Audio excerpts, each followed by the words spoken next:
Les années nous parlent. Cette entrevue a été réalisée dans le cadre du projet Les années nous parlent, un projet financé conjointement par le ministère du Patrimoine canadien et l'Assemblée francophone des retraités et aînés de la Colombie-Britannique.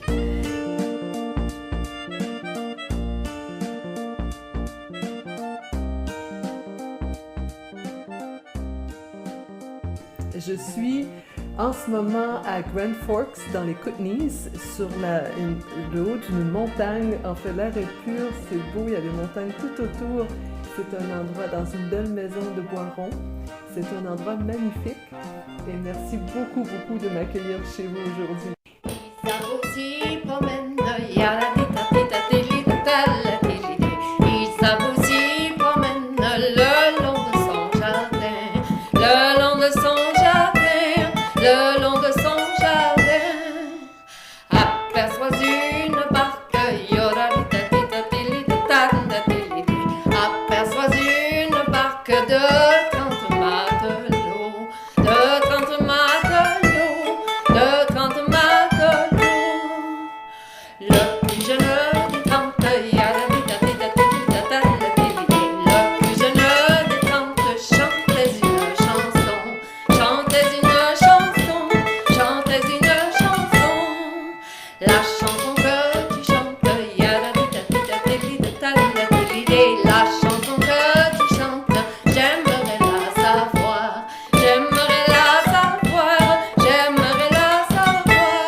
Bravo!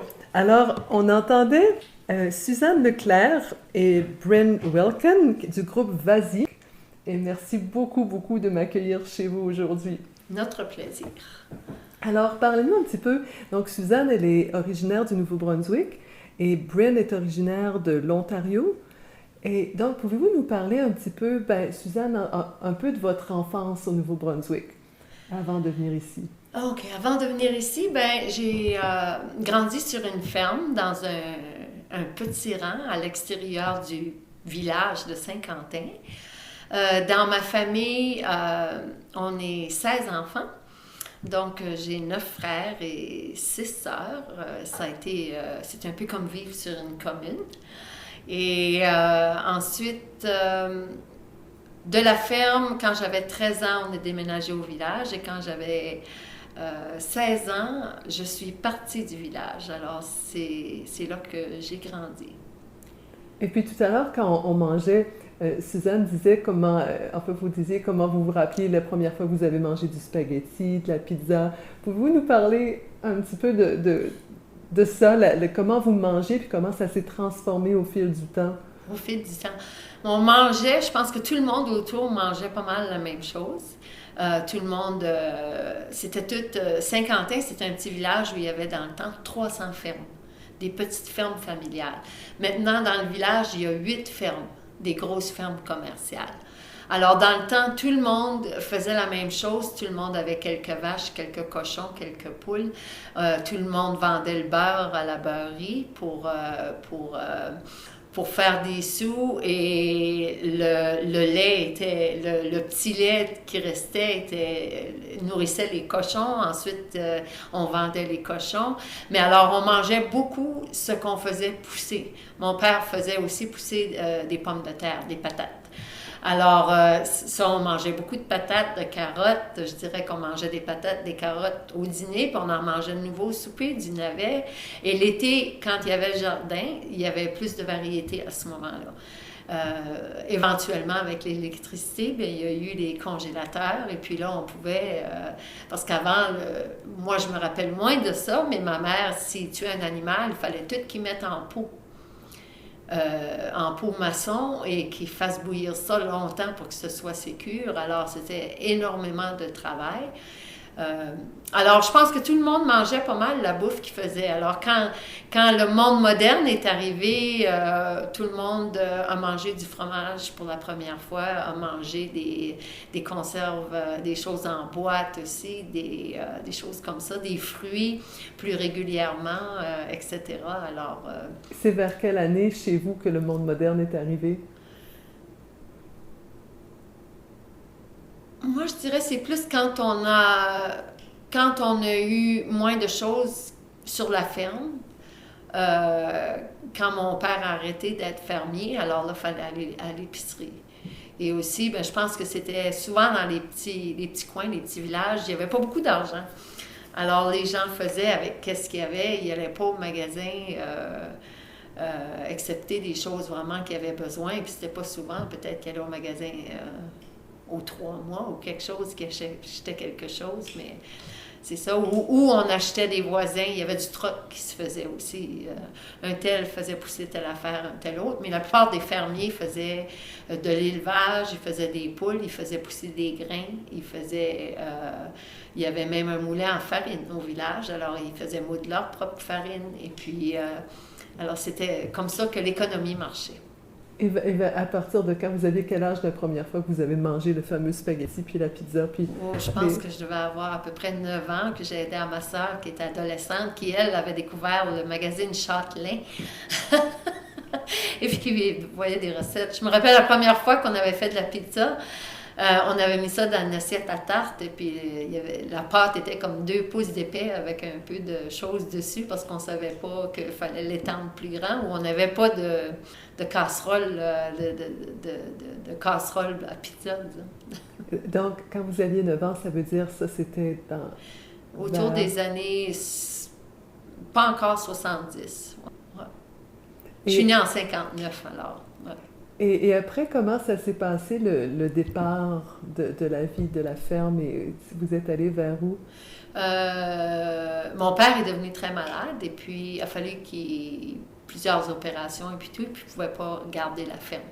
Alors, il a tout écoulé, vendu, et ensuite il est déménagé au village, et avec l'argent de la ferme, il a bâti une maison, etc. Et on est déménagé là. Et là, ça a été un gros changement pour nous autres, parce que tout d'un coup, on était dans le village sur un lot de 100 par 100, et comme on était plusieurs, la première année, on était 15 enfants encore à la maison. Le premier hiver, parce que le plus vieux était parti, mais il était revenu pour aider à mon père à bâtir la maison. Alors, on était toutes là, excepté la plus vieille de mes sœurs, et il y avait du monde dans la cabane. C'est peut-être pour ça que vous êtes partie à 16 ans. Et vous êtes allé, entre autres. Vous êtes allé où à 16 ans? À 16 ans, je suis allée vivre avec ma sœur, où j'ai fait ma 12e année. Et parce que je n'étais pas partie en bon terme de chez nous. Et j'ai fait ma 12e année. Ensuite, je suis déménagée à Moncton, où j'ai été aux études pendant 2 ans. Et vers quand vous êtes arrivée en Colombie-Britannique? De là, je suis arrivée en Colombie-Britannique en 79. J'étais venue juste pour travailler un peu, me faire des sous pour aller à l'école, étudier la poterie à l'école d'art de Banff. Et puis, je ne me suis jamais rendue. J'ai rencontré mon partenaire de vie, et les sentiers nous ont menés. Et qu'est-ce que vous étiez venue faire comme travail ici? Qu'est-ce que j'étais... ramasser des fruits. Donc, dans la vallée de l'Okanagan? Dans la vallée de l'Okanagan, oui. Ce que je n'avais pas aimé du tout à ce moment-là, c'était la récolte des poires. Très pesant, très difficile. Et comment vous vous êtes rencontrés tous les deux? On se rencontrait en plantant des arbres à une place sur le Fraser, s'appelle Spasm. Et puis on se rencontrait dans un camp de plantage d'arbres. Puis le contrat fini, puis nous, on a continué ensemble. Oui, c'est ça. Puis, dans le temps, on avait chacun un sac à dos. Une tente dedans et un sac on de ramasse couchage. les choses, hein? Et est-ce que, Bryn, vous parliez le français à l'époque ou vous l'avez appris au fil Oui, du temps? je parlais français parce que j'ai vécu en France, dans les Pyrénées, avant que je retourne au Canada. Donc, je partais de l'Angleterre quand j'avais 17 ans pour faire le vendage en France. Puis, je n'ai jamais retourné en Angleterre pour vivre après ça. Puis, justement, quand j'ai rencontré Suzanne, elle parlait presque pas d'anglais. Alors... On pouvait communiquer. Donc, c'est le français qui est devenu votre langue d'échange Tu sais, j'y ai jamais pensé, mais c'est peut-être ça qui fait qu'on est encore ensemble aujourd'hui, c'était le français. Possible. Parce que ton anglais, comme toujours, là, c'est moins beau. L'anglais s'est pas amélioré depuis toutes ces années-là? Alors, oui, c'est ça, on s'est rencontrés à ce moment-là. Et comment ça a été depuis les débuts, votre vie en Colombie-Britannique? De quoi vous avez vécu? Est-ce que ça fait longtemps que vous êtes dans les Kootenays? Oui, on avait tous les deux le même rêve d'avoir un chez nous, d'acheter une terre, de vivre en dehors un peu, dans la campagne, puis dans la montagne. Puis c'était notre rêve, on partageait ce rêve-là.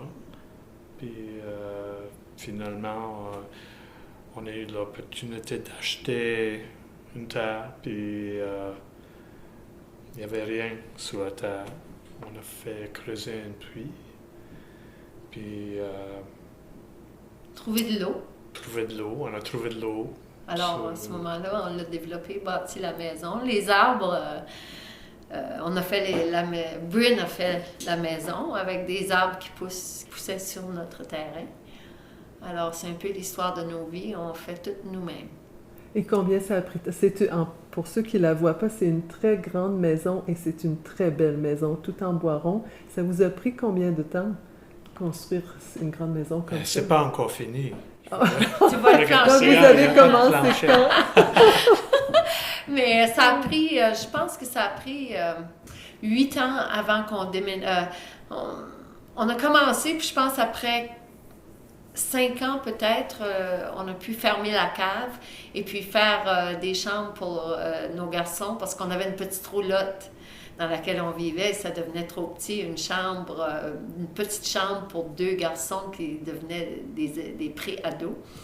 Alors, eux, on a fait en bas, la cheminée était faite, mais il n'y avait pas de fenêtre, Alors, on a fermé les escaliers, et puis comme ça, on pouvait chauffer la cave, on a fini leur chambre, puis comme ça, il y avait chacun leur chambre, et nous, on couchait dans la roulotte encore, et la cuisine était dans la roulotte, qui est plus à côté là. On a fait ça pendant 2 ans, je pense. Éventuellement, nous aussi, on a mis les fenêtres et ça, puis là, on était idéalistes. Idéaliste, oui. Parce qu'on ne voulait pas d'hypothèque. Donc, on faisait ça à la mesure qu'on avait de l'argent pour le faire. Et du temps pour le faire, parce qu'on le faisait aussi nous-mêmes. Parce qu'on travaillait. Alors, c'est pour ça que ça a pris beaucoup plus de temps que, souvent, mon père a bâti une maison dans 3 mois, c'était fini d'un bout à l'autre, on était 15 qui vivaient dedans, mais tandis que nous, ça a pris beaucoup de temps parce qu'on voulait garder de la liberté de ne pas avoir d'hypothèque, etc., et ça nous a donné des libertés dans la vie. Je pense qu'on ne serait pas musicien aujourd'hui s'il fallait payer des grosses hypothèques. Il faudrait vraiment avoir des boulots qui rapportent plus et peut-être vivre dans des plus grands centres. Et donc, ça fait combien d'années que vous êtes dans la maison depuis que vous avez acheté le terrain et tout ça? On a acheté le terrain en 89. Oui. On a acheté le terrain en 89. On est déménagé dans la maison entière en 2001.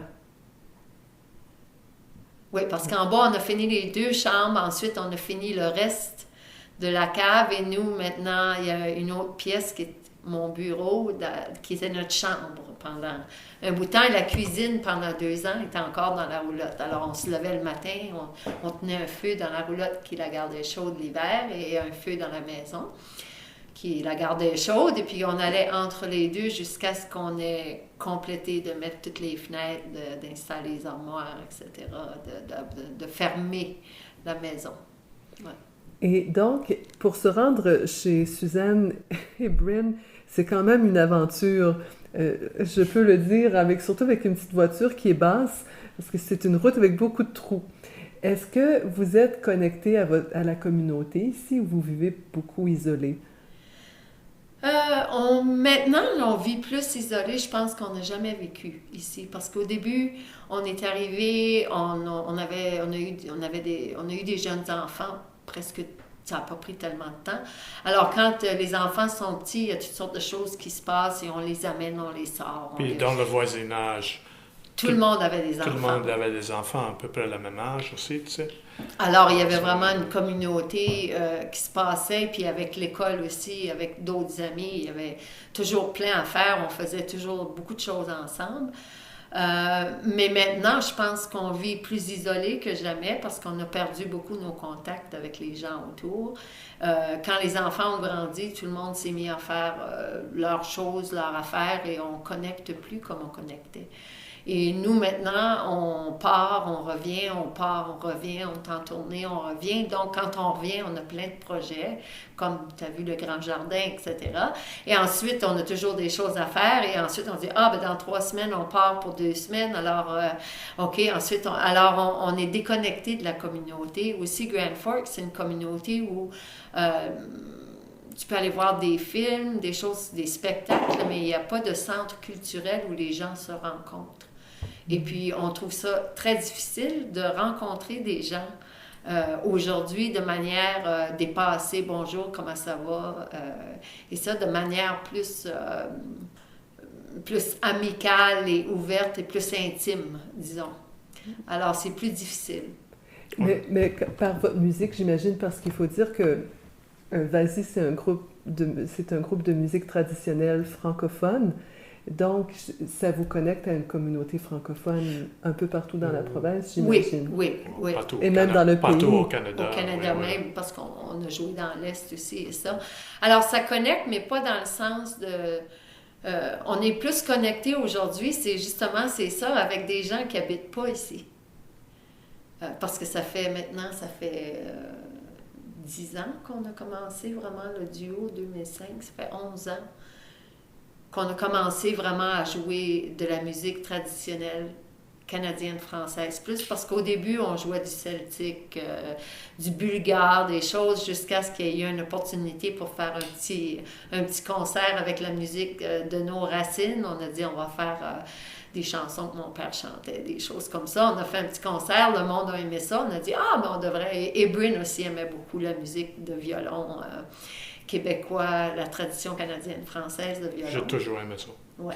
Alors, c'est comme ça qu'on s'est dirigé. Fait qu'aujourd'hui, je pense que les connexions, on a des amis au Québec, on a des amis au Nouveau-Brunswick, on a des amis ailleurs, en Colombie-Britannique, mais on trouve ça plus difficile dans notre communauté de retrouver notre chemin là-dedans. Et où est-ce que vous avez joué en Colombie-Britannique? Où est-ce qu'on vous demande? On travaille beaucoup dans les écoles. Il n'y a pas une grosse demande pour un groupe qui joue du traditionnel pour commencer, et du traditionnel chanson francophone encore moins. Alors, mais on joue comme... cet hiver, on a joué au Festival du Bois. Cet été, on a joué au Festival d'été de Vancouver. La semaine prochaine, la fin de semaine prochaine, on fait le festival médiéval de Nacoste, qui est anglophone. Alors, on présente des spectacles aussi aux personnes anglophones. Et le commentaire qu'on reçoit souvent, c'est comme « on entend des groupes du Québec, mais ça s'arrête à la musique. » Tandis que vous autres, on apprend des choses, vous nous montrez des instruments, on rentre plus dans les choses, puis les gens aiment beaucoup ça. Mais c'est ça, c'est quand même limité. Puis vu qu'on habite à 7 heures de Vancouver, c'est assez limité parce qu'il y a bien des boulots qui sont plus petits que... Est-ce qu'on va mettre 200 $ d'essence dans le camion pour aller faire un boulot qui paye 300 $? Non, bien sûr. Alors, il y a moins d'opportunités pour des petites choses. Mais quand même, il y en a, comme au mois de juin, on fait un concert annuel autour de la Saint-Jean, à la bibliothèque ici. Et on a joué pour la journée des peuples autochtones. pour eux parce on colle des danses et on fait différentes choses. Alors, ça connecte entre cultures. Et au marché, des fois. Oui, au marché. On joue des fois au marché ici. On devait jouer ce matin actuellement, mais à la fin, avec la pluie, on n'est pas allé. Mais c'est ça. On fait toujours des choses dans la communauté, mais souvent, quand on revient, on se trouve un peu de côté, disons. On cherche, on aimerait trouver une communauté où on pourrait plus se sentir qu'on en fait plus partie, disons, de manière intégrale. Tu sais. Et est-ce que vous avez toujours vécu en français? Parce que j'ai l'impression que c'est vraiment la langue de la maison ici. Vous avez élevé vos enfants en français ou en anglais? Ou... Non, vraiment, depuis qu'on fait la musique en français, ça a vraiment, pour moi, ça l'a réveillé la langue. Parce qu'ici, il n'y avait pas d'école francophone, il n'y avait pas de centre, on n'avait pas de télévision, tu ne peux pas avoir de radio française ici, on n'avait pas l'Internet pendant la plupart du temps que nos enfants ont grandi. Alors, on a toujours lu beaucoup, mais on lisait des livres en anglais. Et mon plus vieux, le plus vieux, a toujours parlé plus français encore aujourd'hui parce que jusqu'à ce qu'il ait 3 ans, 4 ans, j'y parlais en français. Mais quand les amis ont commencé à venir à la maison, ils disaient « Ah, parle en anglais, maman ». Et puis, ça a fini que quand les gens te répondent toujours en anglais ou autour, mais avec on a plus tourné à l'anglais comme langue à la maison. Ils ont quel âge, les enfants, maintenant, aujourd'hui? C'est plus des enfants. 28 et 30... Ben, ils vont avoir 29 et 31 ans. Et il y a des petits-enfants aussi? Oui, une petite fille. Et elle a 3 ans, vous disiez? Ouais. Donc, on ne sait pas encore si elle va parler français ou elle va aller à l'école en français éventuellement, peut-être. Sa mère est actuellement aussi... moi, mon nom de famille, c'est Leclerc. Et la copine, la copine de vie de mon fils est aussi une Leclerc qui vient de Terrasse. Et donc, d'une famille, est-ce qu'elle parle français aussi? Ou elle comprend un peu, mais elle l'a perdu. Son père, qui est le Leclerc, lui, l'a perdu complètement, mais sa mère, qui vient de la ville de Québec, parle français aussi. Mais à la maison, eux aussi, parce que c'était un entourage plus anglophone dans une petite communauté, ça a été plus difficile. Et c'est d'apprendre aussi. Maintenant, quand je le regarde, après l'avoir vécu, je dis... J'aurais jamais dû parler en anglais à mes enfants. J'aurais toujours dû juste leur répondre en français.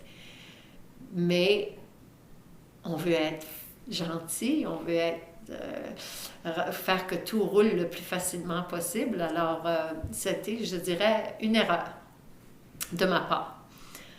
Mais là, vous vous rattrapez maintenant. Ouais. En amenant la musique partout.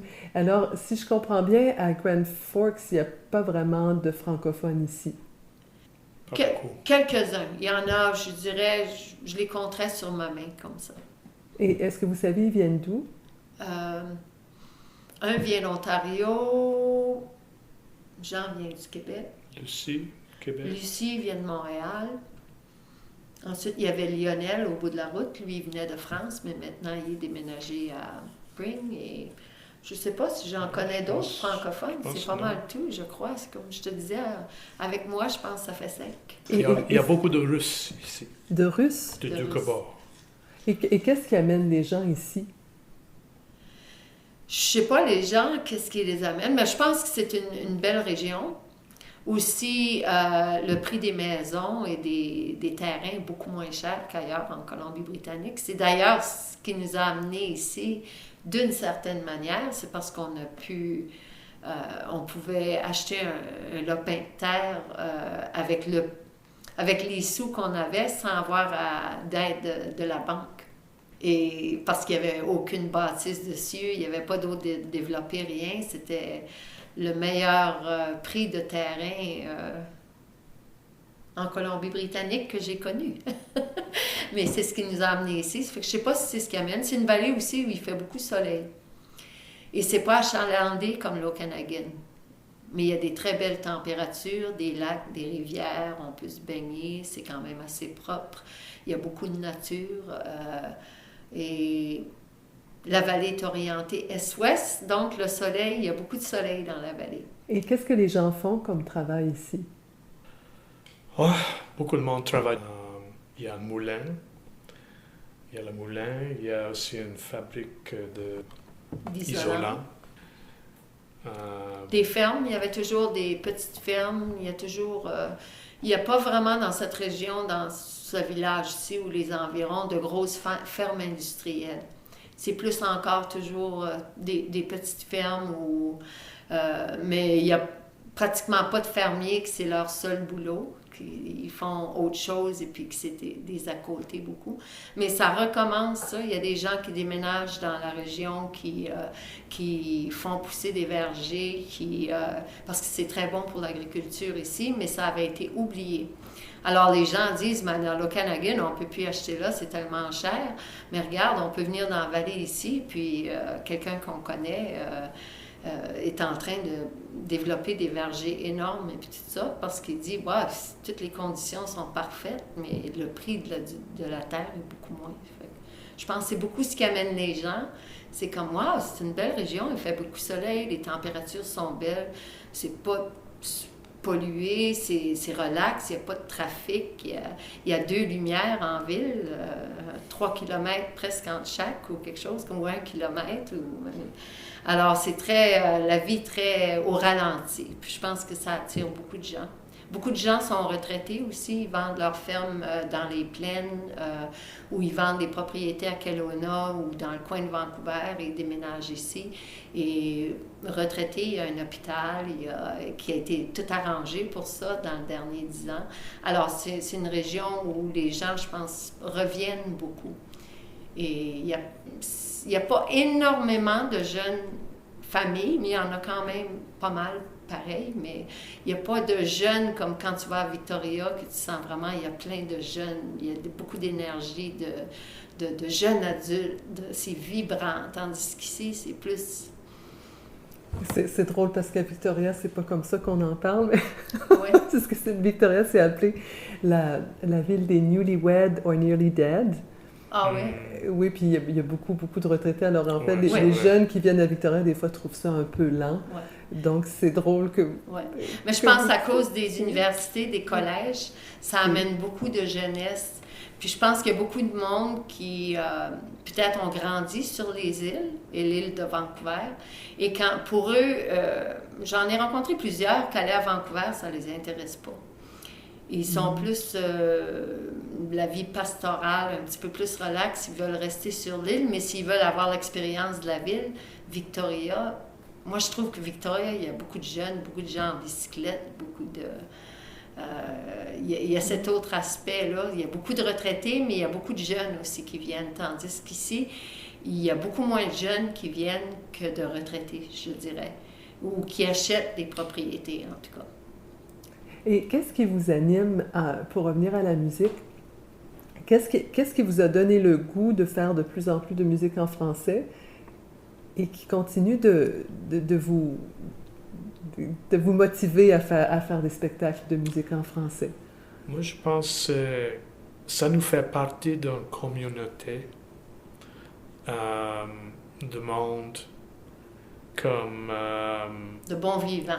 Oui, comme nos amis au Québec et au Maritime et tout ça, que c'est vraiment, c'est un noyau de monde, là, ça nous fait une communauté.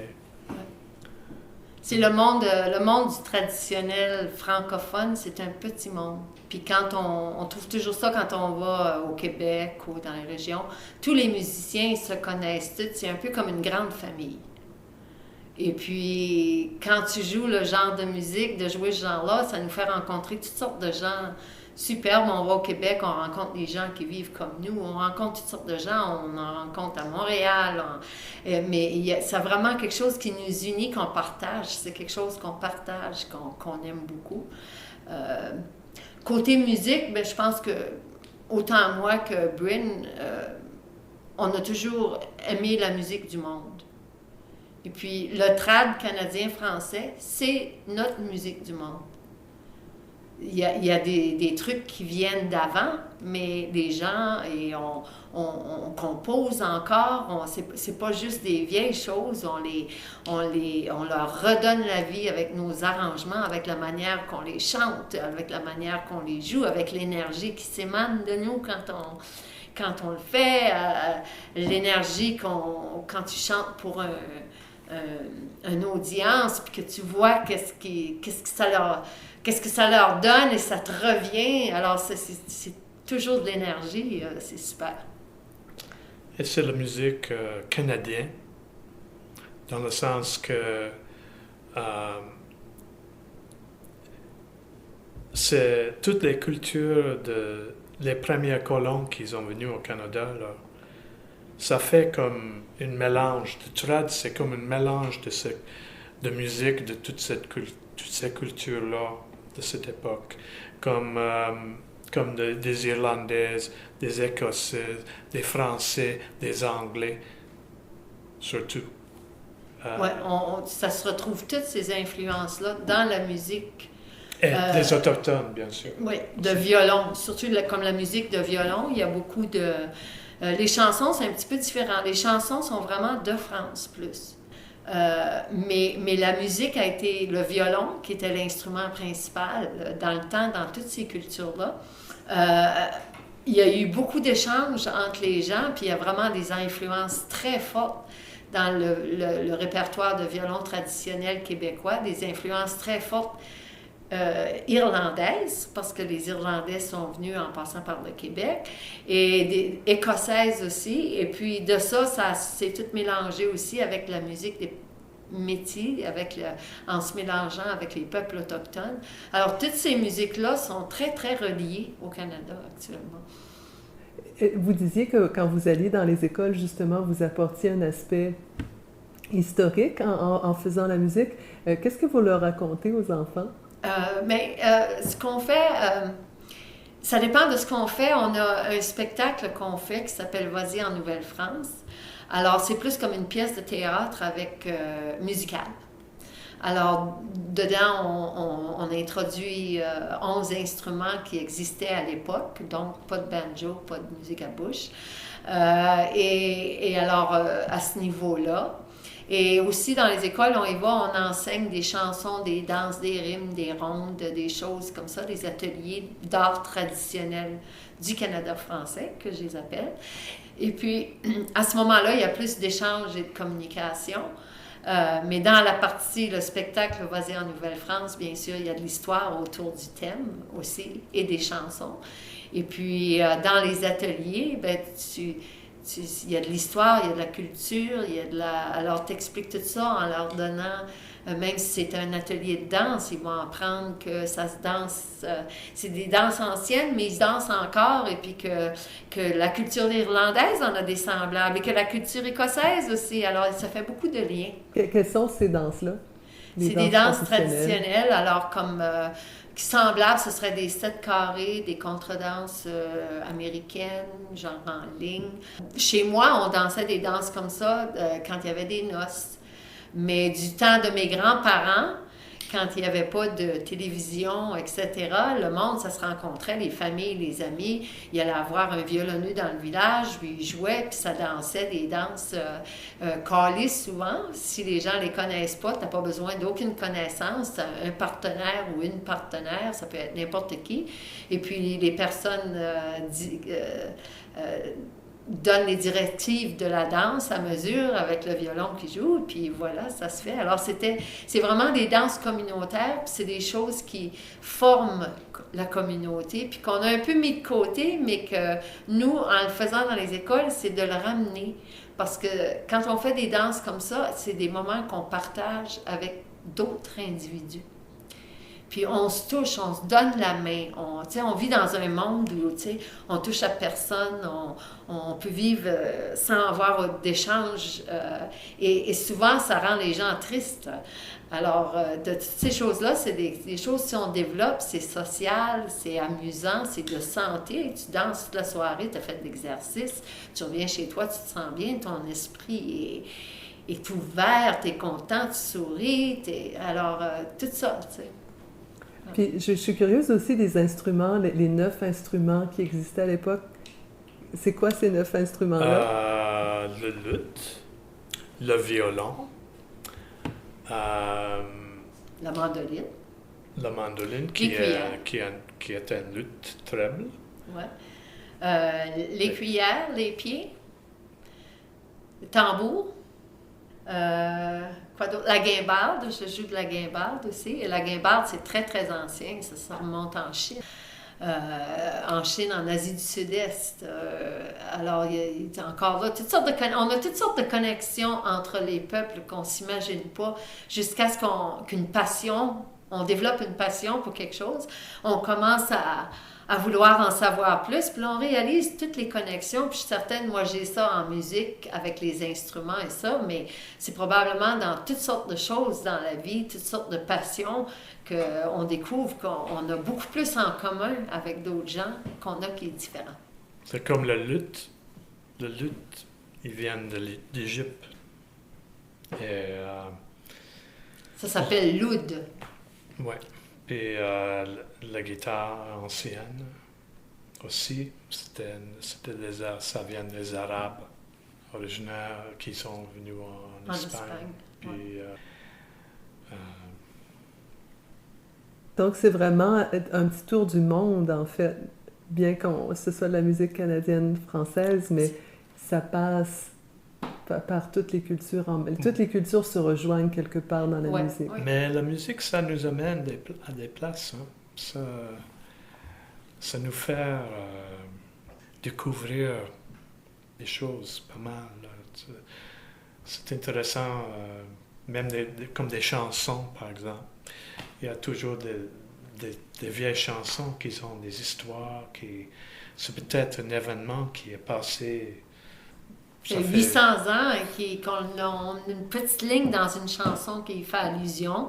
Et là, tu te dis, mais c'est quoi? Il était parti pour 7 ans. Il était parti pour 7 ans, mais c'était quoi qui se passait? Il y a eu des guerres, il y a eu des croisades, il y a eu toutes sortes de choses. Alors, tu te mets à rechercher.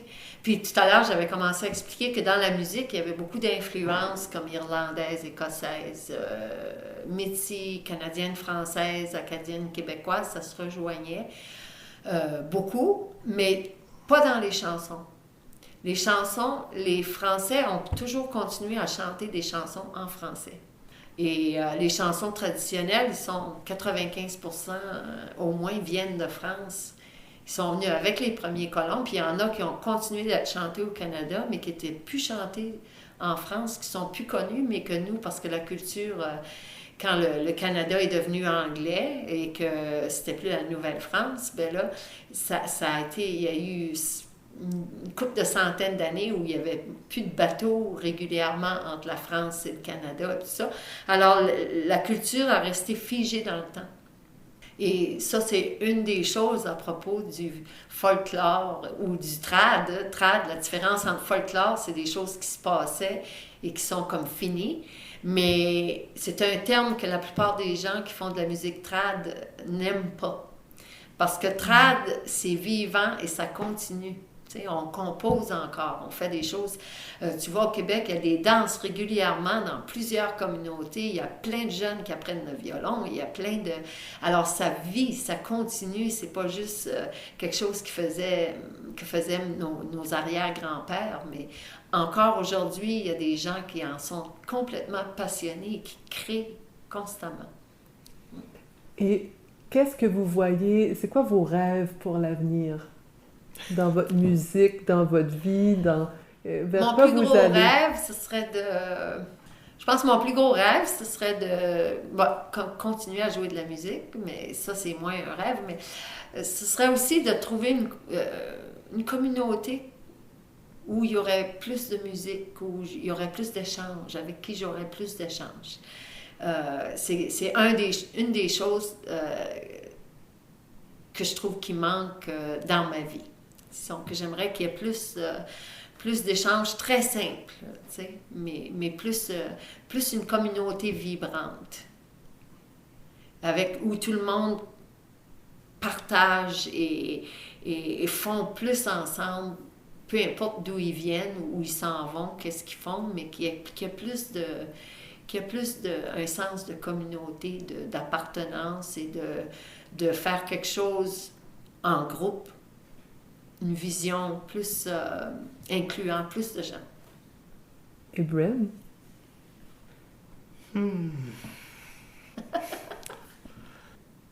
Dur à voir l'avenir. Là.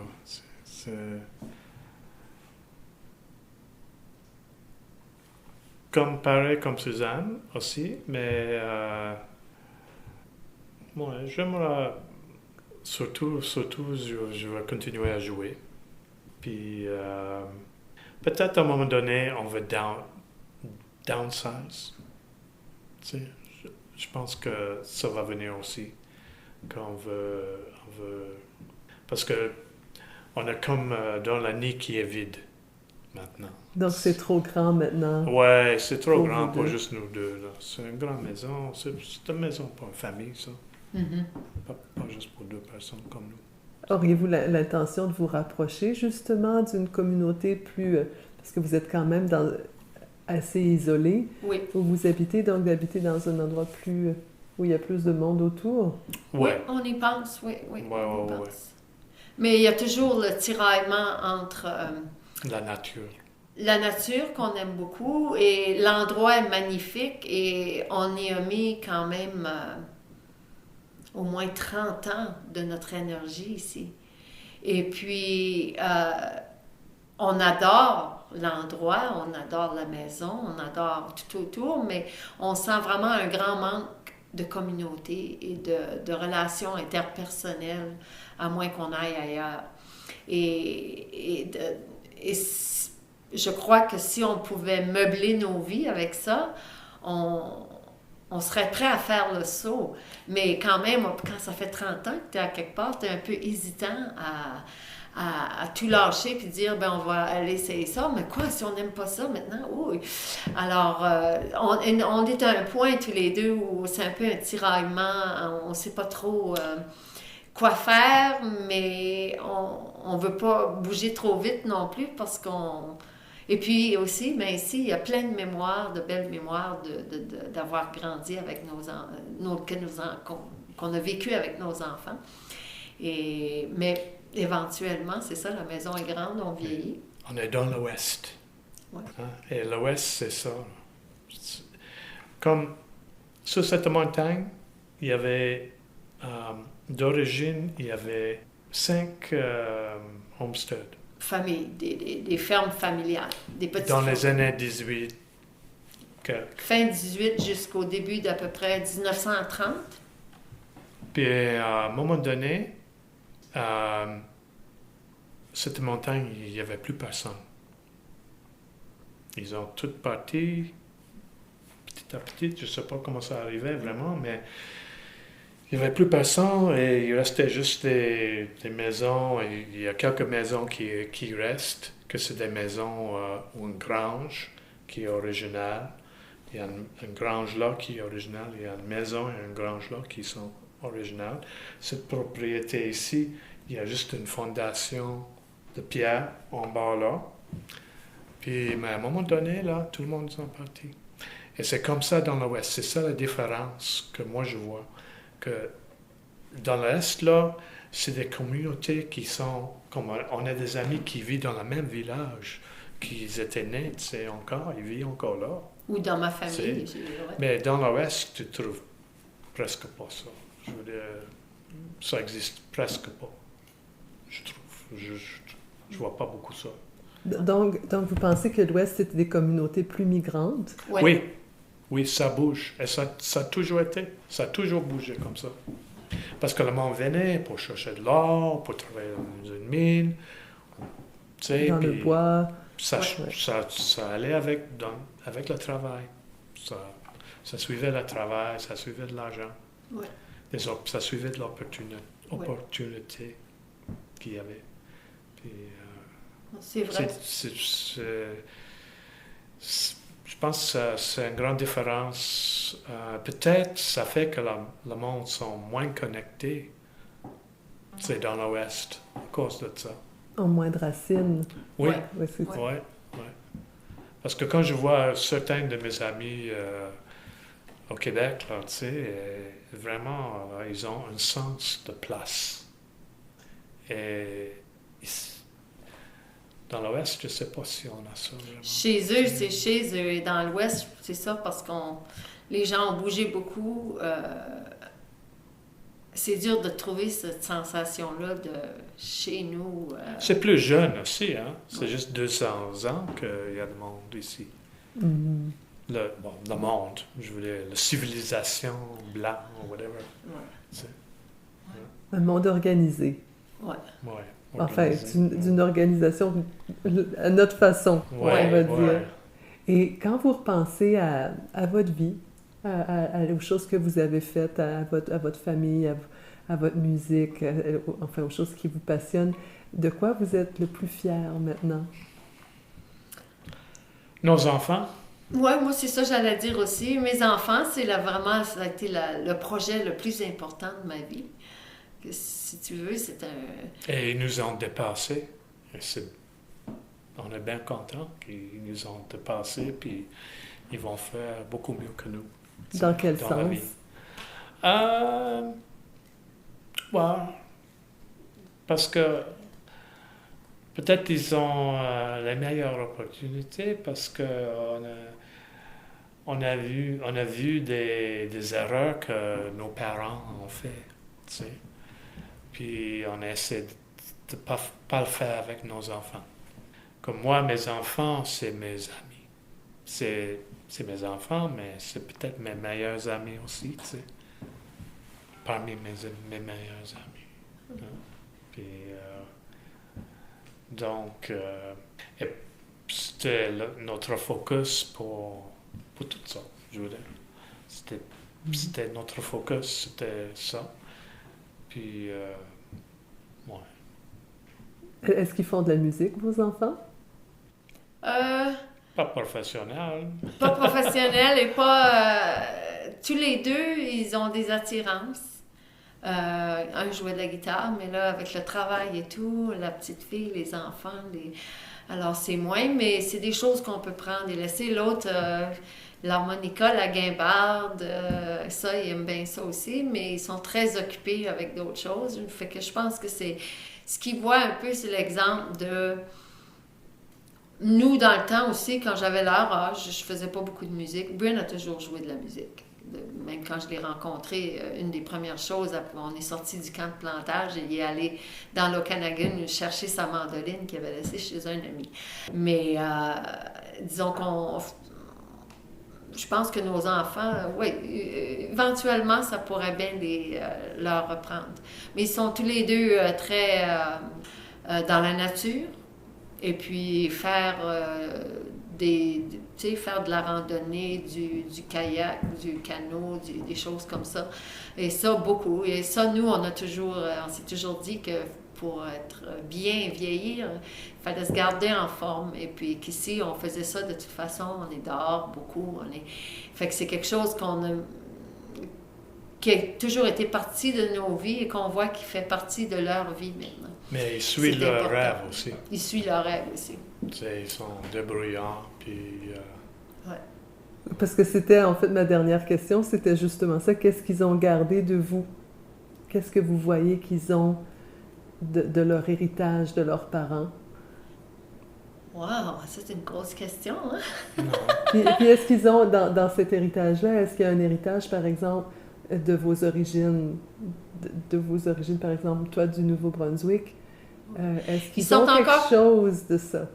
Oui, ils sont encore connectés.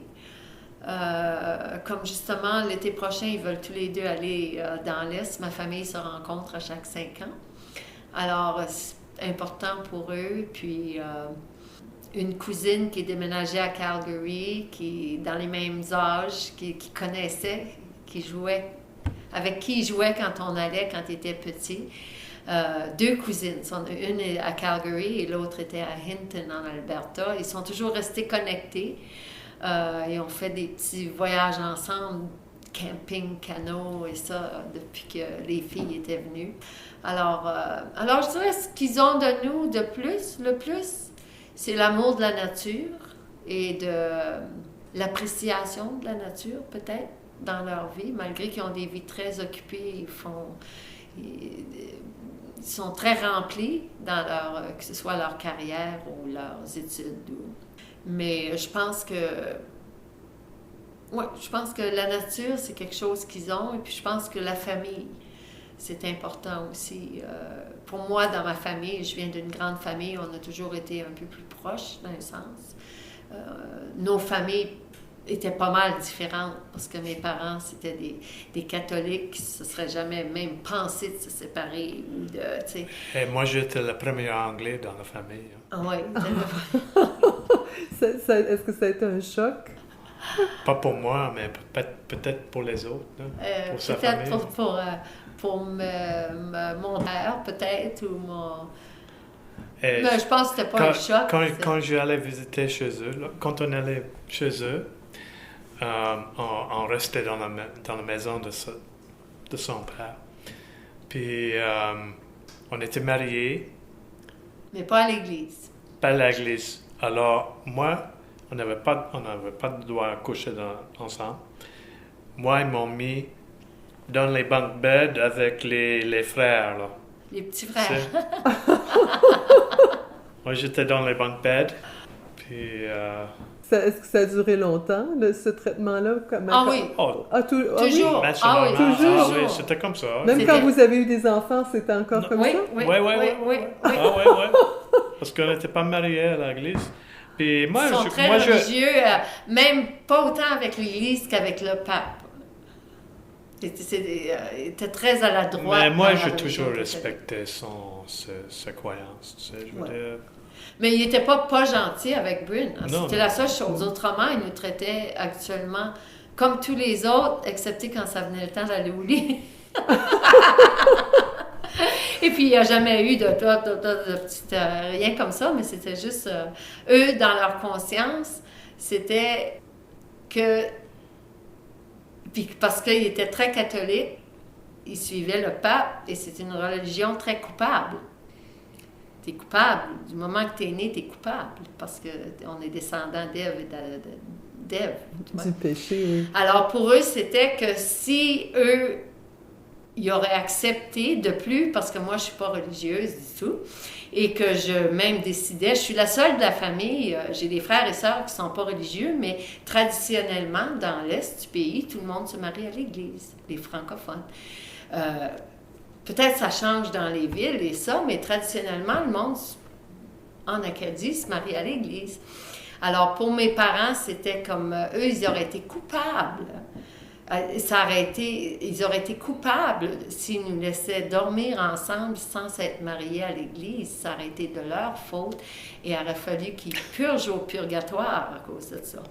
Alors, ils voulaient nous essayer de nous forcer à nous rendre à l'église et nous marier. Mais mes parents étaient très à la droite, comme... tu sais, les bérets blancs, je ne sais pas si tu as déjà entendu parler. OK, ils étaient pris là-dedans pendant Est-ce qu'on peut longtemps. en parler un petit peu? Parce que je suis certaine qu'il y a plein de gens qui connaissent pas les bérets blancs. Les bérets blancs, c'était comme... c'était un groupe... je ne sais pas comment est-ce qu'on les appellerait.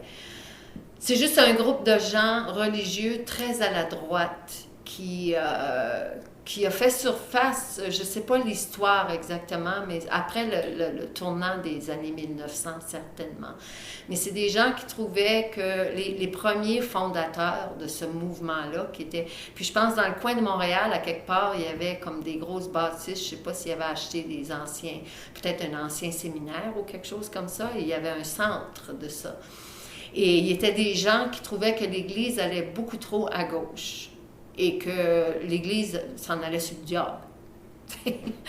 Alors, eux, il y avait un groupe, et puis c'était beaucoup de prières, Et puis, ils se promenaient dans les petites campagnes pour se faire des...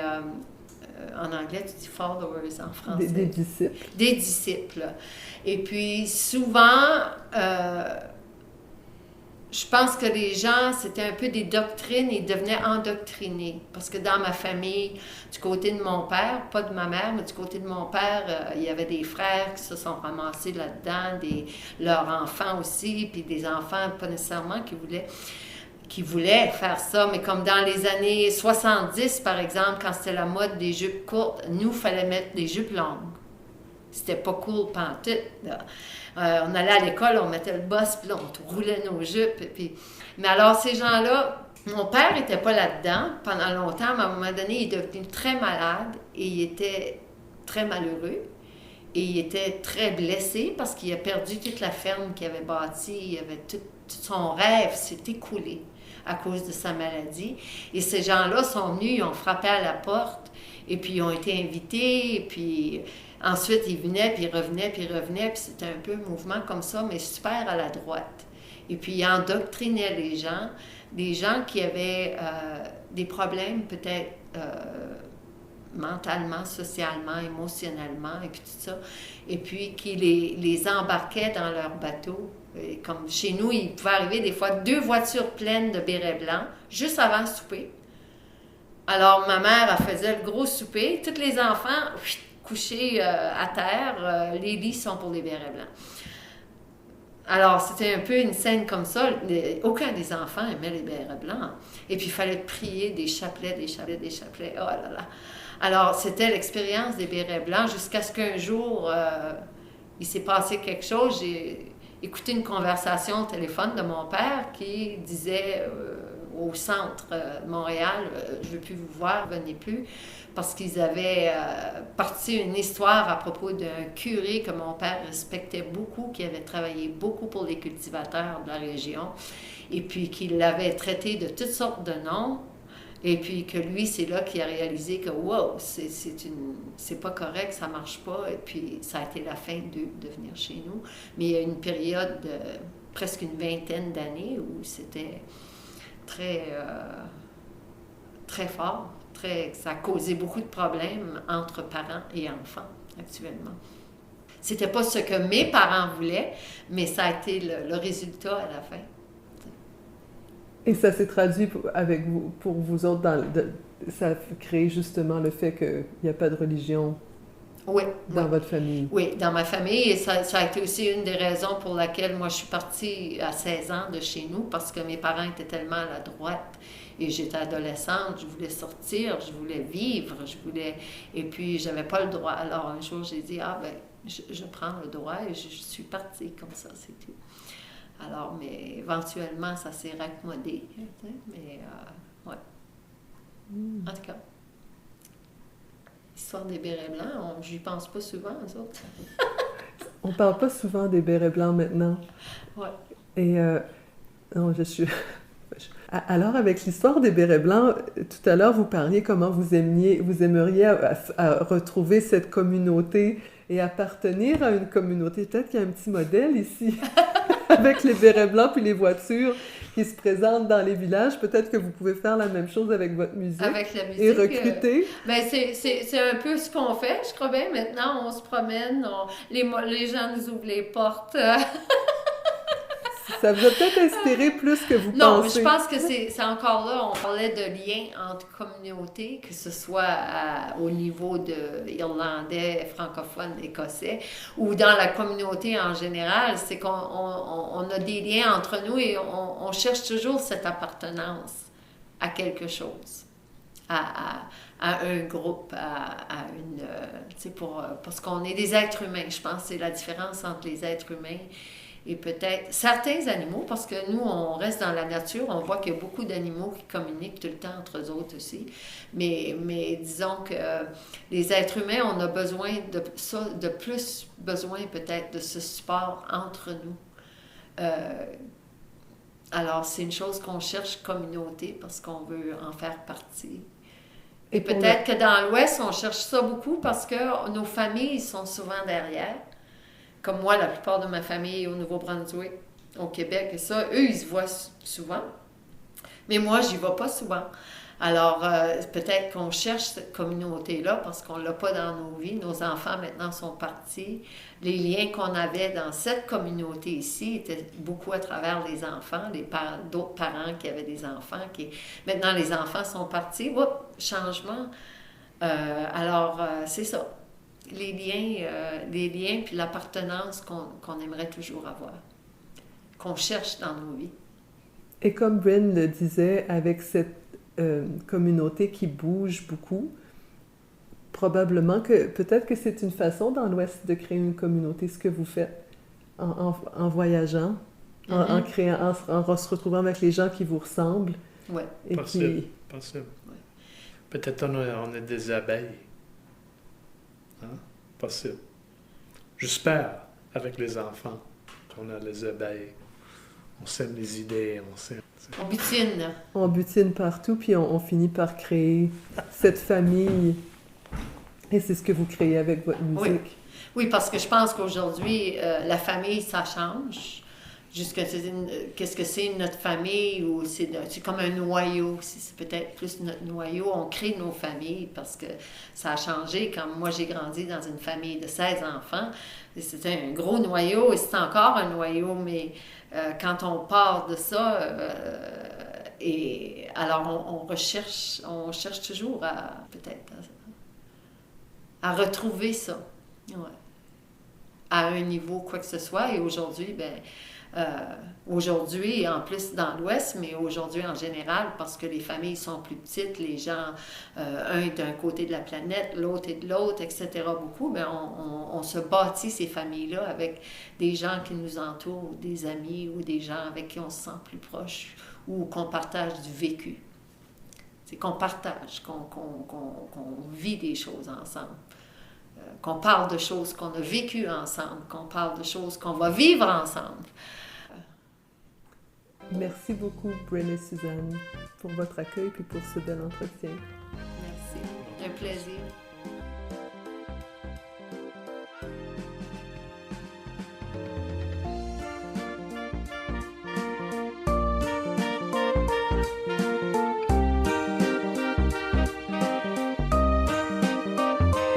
Ici Annie Poirier au microphone, à la technique Gérald Monpetit et Stéphane Lapierre à la gestion de projet. Un merci tout spécial à tous ces gens merveilleux qui m'ont accueilli chaleureusement, ainsi qu'aux associations francophones de la province pour leur appui et leur travail exceptionnel.